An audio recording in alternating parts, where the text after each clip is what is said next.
адамдарым, жақсы адамдарым, кем емессіңдер патшадан бәрің. Қарттарымызды ардақтап өтейік. Оларға зор денсаулық, ұзақ ғұмыр тілейміз.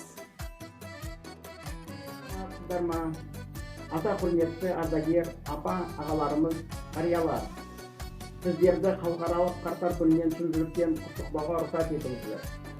1 қазан халықаралық қарттар күні, күз айының әдемі мерекелерінің бірі.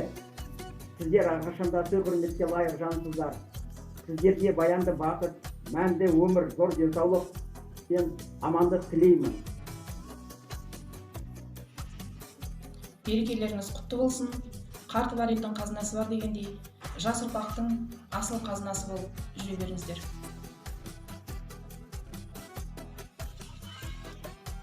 Поздравляю вас с праздником, желаю вам всего самого наилучшего, долгих лет жизни и крепкого здоровья.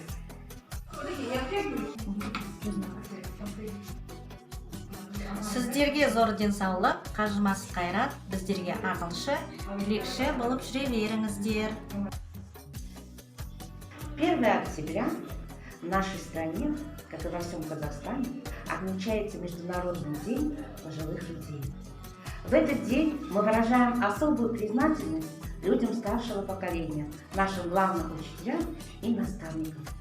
Мы хотим от всей души пожелать вам крепкого здоровья, радости жизни и всегда, чтобы на ваших лицах сияла веселая улыбка.